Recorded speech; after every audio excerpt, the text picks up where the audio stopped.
All right, thanks, Sam. So now we talked about the application and then the challenges that we see when it comes to deploying the modern application, which are microservices, as Sam was mentioning. And these microservices applications are running across multiple public clouds or private data centers. So the Anthos multi-cloud application infrastructure is, or the solution that they have is solving all the problem that comes with the application management, applications operations, the config management, the certificate that he talked about, and all those things. But if you look at this diagram on the right-hand side, the green piece, the network piece, is extremely important.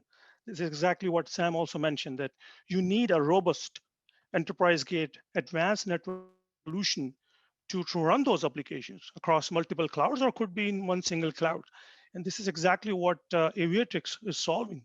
A lot of challenges when it comes to building that infrastructure, when it comes to moving this packet from one place to another place. And it is a lot that we do under the hood because we provide the resiliency, the high availability, the traffic engineering, the security, right? So you can do all that, and not only all that in a cohesive manner, but also following a standard architecture that you can copy, paste, and repeat in multiple clouds. That should also give you all the advanced infrastructure controls, a proper control plane, all the observability, and the operational capabilities that you need to run your infrastructure, right? Next, please.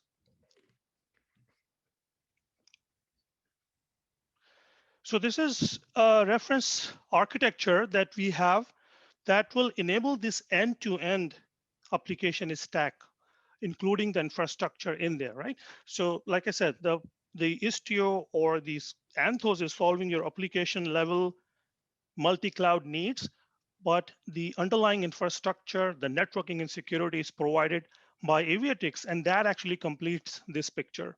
So there are a lot of challenges that we see. We talk to a lot of customers every day, and we are solving a lot of problems for them. And this is just a subset of what I'm showing you here, but I'll just start with the encryption, right? So when you look at the encryption, it is extremely important to provide encryption that is pervasive, right? So you cannot leave holes in places. For example, when you talk about connecting your cloud to the on-prem resources, you need to provide encryption. And in oftentimes you see that these private links that you have, they're not encrypted. When you try to encrypt, you enable IPsec, but then you are limited by this 1.25 GB throughput, right? So this is where Aviatrix comes in and solve those challenges, not only to provide the encrypted architecture in the cloud, but when you're connecting to the on-prem resources or to your hybrid cloud, then we are also providing the encryption with the high performance. So basically, it's a line rate at that point. Another challenge is about segmenting your traffic in the cloud or when you're going towards the on-prem side. So in my example, I have some green and blue segments. Now, if you want to segment those, it's very difficult when you look at it from a single cloud perspective, or and when you go into multiple cloud, it's like a multiplying effect. So with Aviatrix multi-cloud network segmentation, you can create a policy. You can specify that this is my blue segment, could be prod. This is the blue, this is green. And with the single click, on this policy, you can actually segregate the traffic so they're not talking to each other, right? So this is exactly the example I am showing in the middle here with my prod domain and my security domain, and there is no connectivity between them. And you can also extend this segment to your on-prem resources. So your on-prem resources here, when they're connecting, they are only allowed to go to their respective segment. And that is, again, all controlled through your intent, all controlled through your policy that you defined.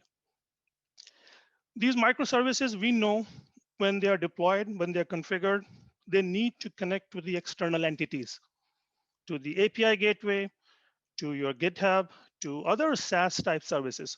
So there is a need to send this traffic out.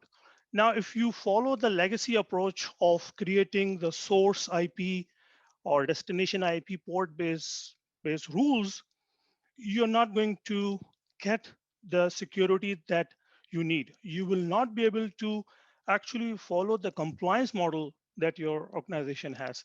So in order to cater those type of challenges, what we have is something called egress FQD and filtering. So you are now creating those rules based on fully qualified domain name. You can specify that, okay, I'm only allowed to go to github.com, for example, or some other API gateway or some other service, right? And rest is blocked.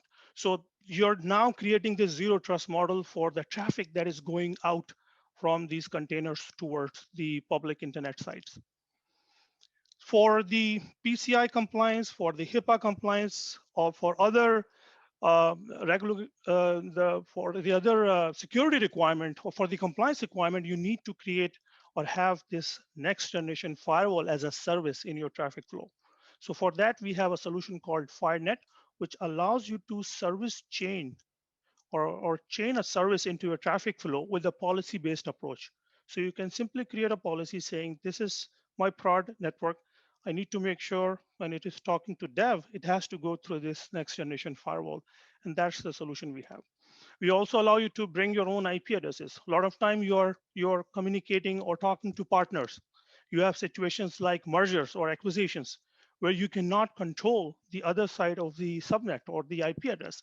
So that's the overlapping IP situation that we see every day, and we have a solution for that.